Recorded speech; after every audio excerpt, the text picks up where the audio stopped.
Salut à tous, j'espère que vous allez bien, c'est Romain et on se retrouve aujourd'hui pour la traditionnelle vidéo d'avant-match à enjeu, même si pour celui-ci on peut mettre le mot enjeu entre guillemets, c'est paradoxal, l'OM est notre dauphin, mais le seul enjeu aujourd'hui, il est symbolique. Classico, adversité en face, et bien sûr renouer un petit peu avec les supporters, leur donner du plaisir, même si selon moi, peu importe le scénario demain, s'il y a victoire, même 9-0, ça ne changera rien à tous les regrets qu'on a par rapport à ce match, ou plutôt ces 10 minutes au Santiago Bernabéu contre le Real Madrid. Bref, j'ai décidé de faire une vidéo parce qu'il y a quand même quelques petites choses intéressantes à dire sur l'adversaire. D'abord, un OM qui a des individualités performantes, Dimitri Payet, un collectif bien huilé, résultat du bon travail de Sampaoli sur le plan comptable.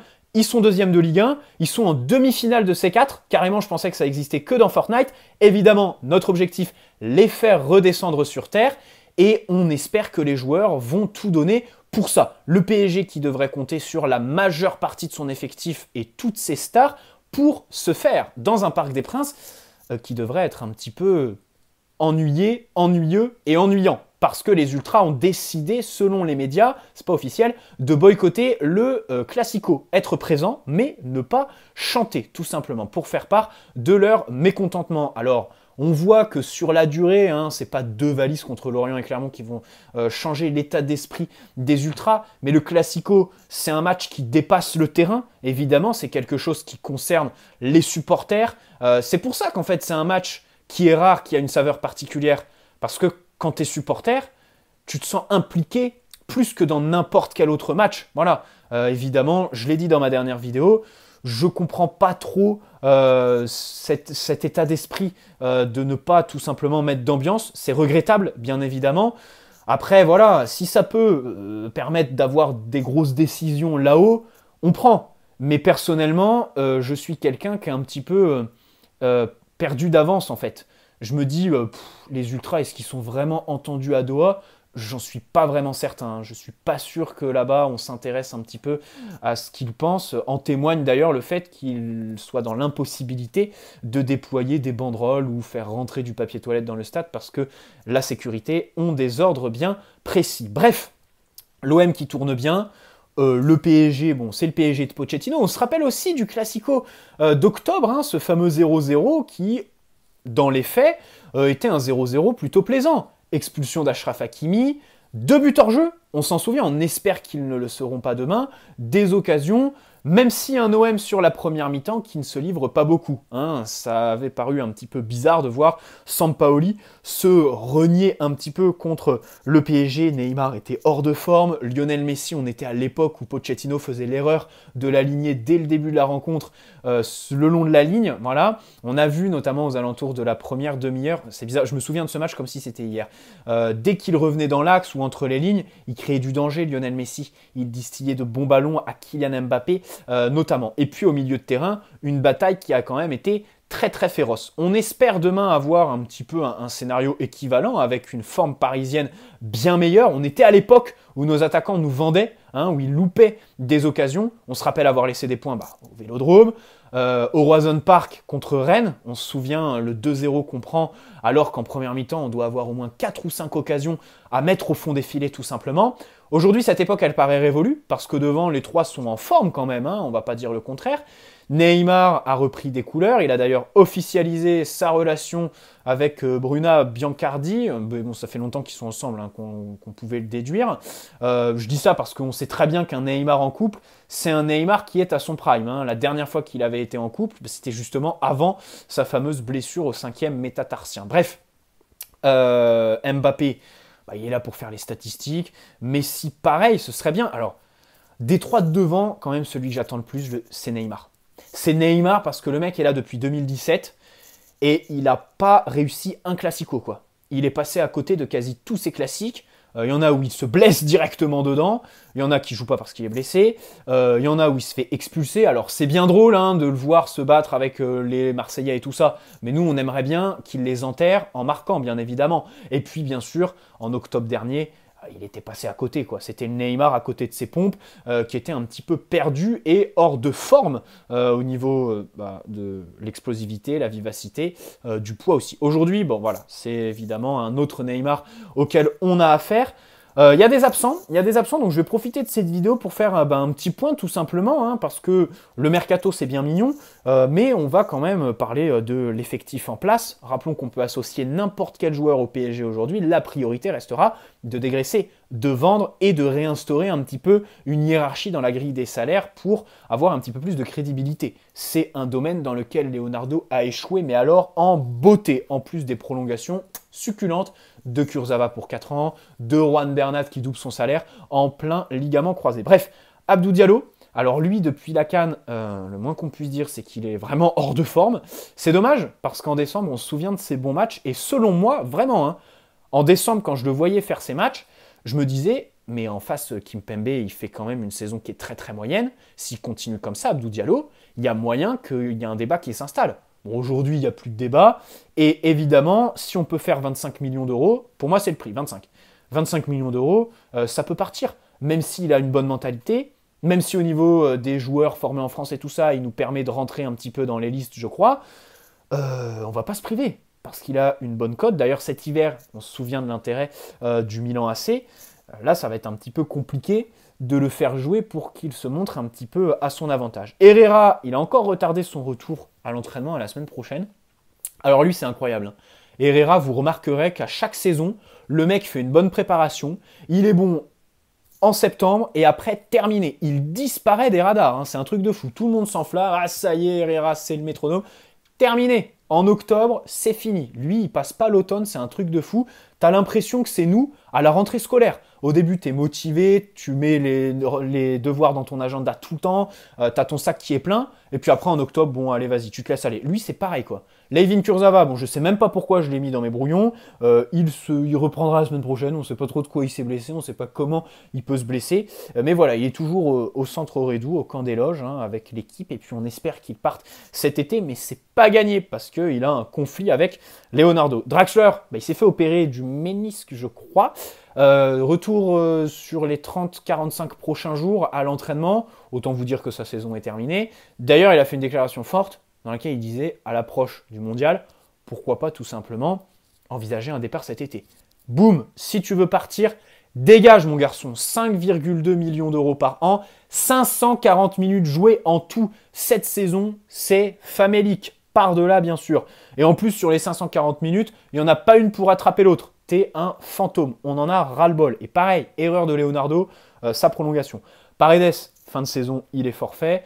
Il s'est fait opérer d'une pubalgie. D'ailleurs, on précise qu'au 25 mai, il devrait être du rassemblement avec sa sélection argentine. Encore une fois, le mec sera à peine sorti de sa convalescence et il va aller retrouver ses coéquipiers là-bas.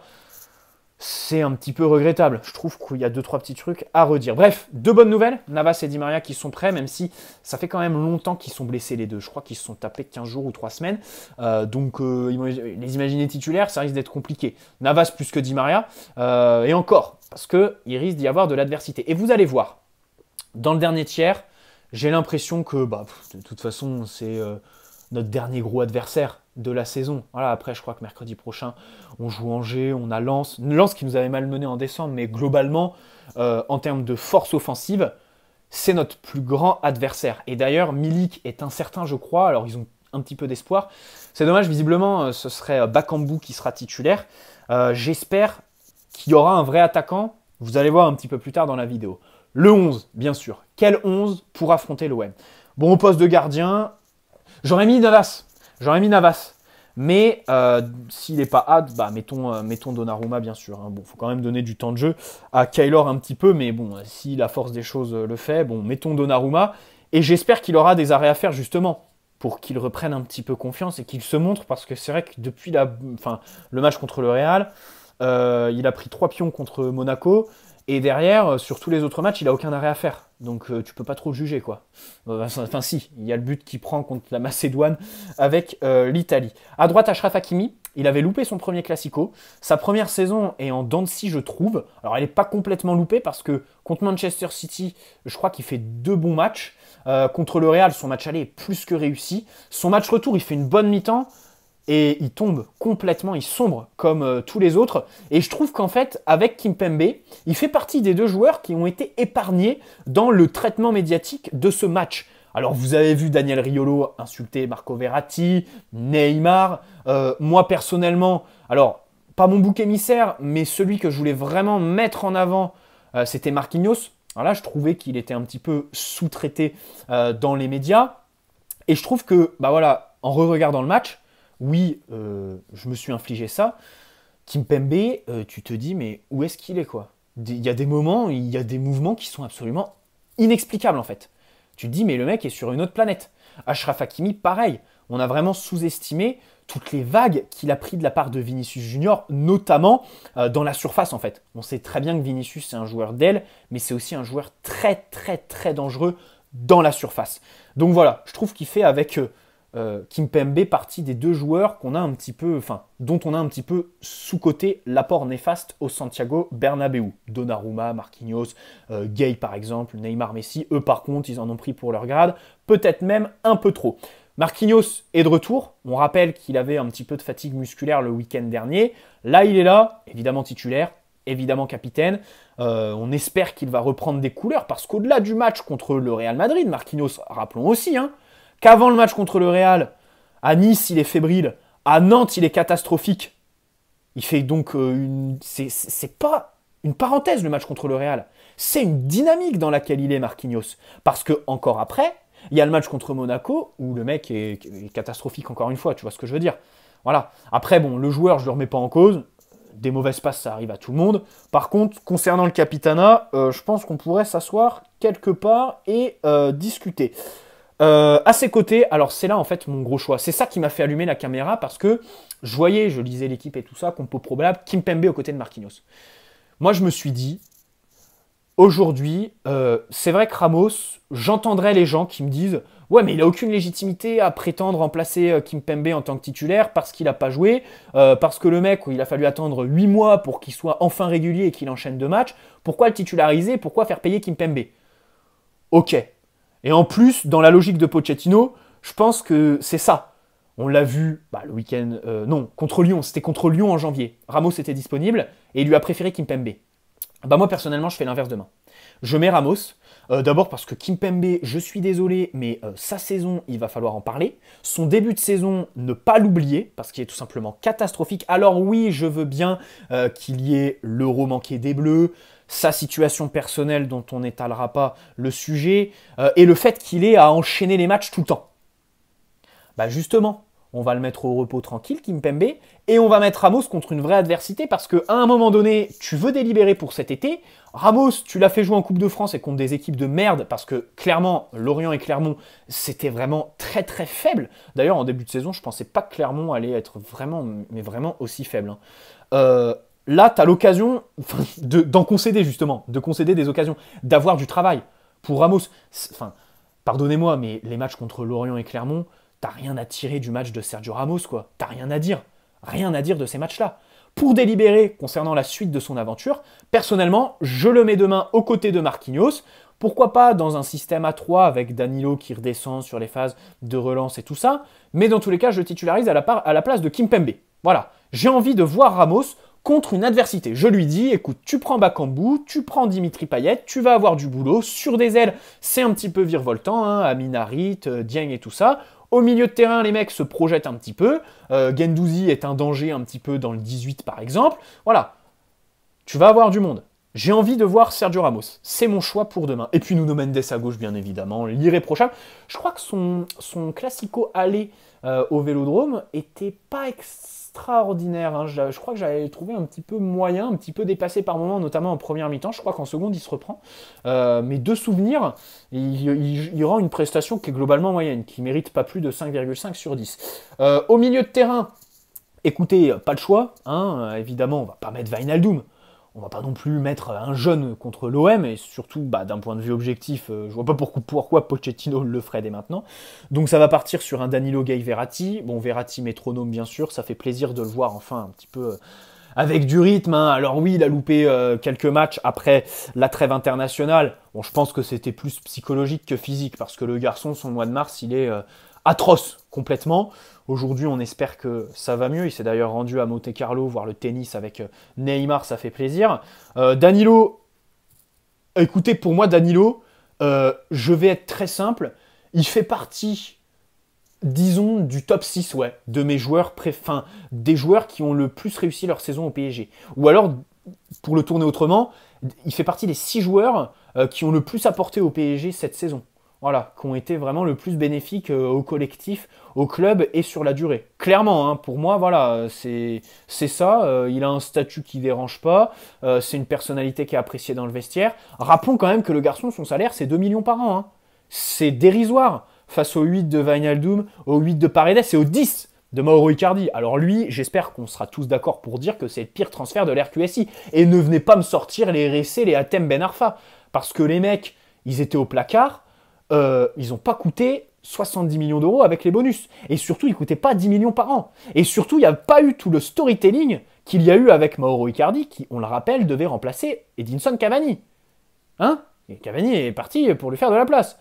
Alors, il y a la responsabilité du club dans le dossier Cavani. Je trouve que le joueur a aussi sa responsabilité. Hein, peu importe, tu es différent avec le club, tu n'abandonnes pas l'équipe à la veille du Final 8. Soit, évidemment, ta plus grande occasion d'aller le plus loin possible en Ligue des Champions avec le PSG depuis que tu es arrivé. Bref, ne nous éternisons pas là-dessus. Et puis Idrissa Gueye, écoutez, moi, il fait quand même partie, il est quand même assez haut dans les joueurs à vendre cet été parce qu'il commence à se faire vieux. Sa saison, alors il y a eu l'énorme match contre Manchester City en septembre qu'il survole complètement, il marque d'ailleurs. Et après, plus grand-chose. Après, plus grand-chose. À l'aller contre le Real, il n'est pas titularisé. Il y a la CAN, évidemment, qui fait qu'il arrive complètement hors de forme. Et derrière, pas trop de régularité, quoi.